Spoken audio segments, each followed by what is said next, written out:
मोहम्मद शमी का करियर अब खत्म हो गया है। हाँ मतलब और क्या ही बचेगा। श्रीलंका के स्क्वाड में भी नहीं है, ओडीआई में भी नहीं है, टी20 में तो आता पता है ही नहीं। अजीत आगरकर ने कहा था कि हमारा डोमेस्टिक सीजन अभी शुरू हुआ है, अगर शमी फिट रहते हैं तो किसे शमी नहीं चाहिए। शमी ने 145 ओवर बॉलिंग डाली, 20 विकेट चटकाए, लेकिन ऐसा लग रहा है कि फिर भी आपको शमी नहीं चाहिए, गंभीर को हम शमी नहीं चाहिए। Ajit Agarkar, I just hope आपका टेन्योर जो ये खत्म हो रहा है फटाफट आज का कल का आज खत्म हो जाए, क्योंकि तुमने शमी को खराब बर्बाद कर दिया है। वो शमी जिसका डोमेस्टिक सीजन कमाल का रहा, इंजरी थी लेकिन लंबी इंजरी के बाद जब वापस आए बंगाल के लिए तो जलवा बरकरार रहा उनका। रणजी ट्रॉफी के सेमीफाइनल में जम्मू कश्मीर के खिलाफ उन्होंने 114 रन देकर 9 विकेट चटकाए थे, जिसमें उन्होंने फिर उसके अलावा 3 मैच में 15 विकेट और चटकाए थे। उन्होंने विजय हजारे ट्रॉफी में बंगाल के लिए 7 मैच खेले, 15 विकेट उसमें चटका दिए। अगर आप फर्स्ट क्लास का ओवरऑल रिकॉर्ड देखोगे तो आप हिल जाओगे। 97 फर्स्ट क्लास मैचेस में शमी ने 26 के बेहतरीन एवरेज से 377 विकेट चटके हैं।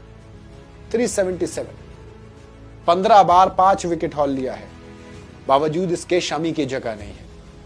शमी ने इंडिया के लिए 64 टेस्ट मैच की 122 इनिंग के अंदर कुल 229 विकेट अपने नाम किए, लेकिन बावजूद इसके शमी की कोई चर्चा नहीं है। शमी की इकोनॉमी एवरेज कुछ भी देखोगे वो बहुत कमाल की नजर आती है। 3.3 की इकोनॉमी, 27.7 का एवरेज। एक स्ट्राइक बॉलर हैं, लेकिन बावजूद इसके शमी को कंसीडर नहीं कर रहे हैं। शमी ने खुद कहा था कि अगर वो डोमेस्टिक क्रिकेट में 4 दिन के मैच में रणजी ट्रॉफी में लंबे स्पेल डाल रहे हैं, विकेट ले रहे, तो फिर फिटनेस पर सवाल क्यों उठाया जा रहा है, क्यों कहा जा रहा है कि फिटनेस प्रूव करो। शमी ने कहा था ना कि मेरा काम नहीं है ना फिटनेस की रिपोर्ट लेना, आप लीजिए रिपोर्ट। 200 से ज्यादा ओवर उन्होंने डाल दिए, फिर भी लोग कह रहे हैं कि फिट नहीं है।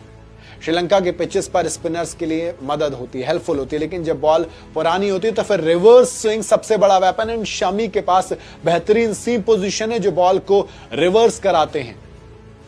रिवर्स स्विंग के उस्ताद हैं बेसिकली वो यार। इंडिया के पास उनसे बेहतर रिवर्स स्विंग का बॉलर नहीं है। जसप्रीत बुमराह के साथ शमी अगर होते हैं तो वो श्रीलंका के टॉप ऑर्डर पर शुरू से प्रेशर बनाकर अटैक कर सकते हैं। नए बॉलर के पास वो टैक्टिकल एडवांटेज नहीं होता, एक्सपीरियंस आपको मार्केट में नहीं मिलता जो शमी के पास है। Even ex Indian selector Kris Srikkanth, उन्होंने भी क्लियरली मैनेजमेंट पर गुस्सा निकाला, कहा कि मुझे हैरानी है कि मैनेजमेंट ने शमी जैसे बेहतरीन बॉलर को हाशिए पर डाल दिया है, जहां से उनकी वापसी नहीं होती दिख रही। उनके बिना टीम का बैलेंस अधूरा है।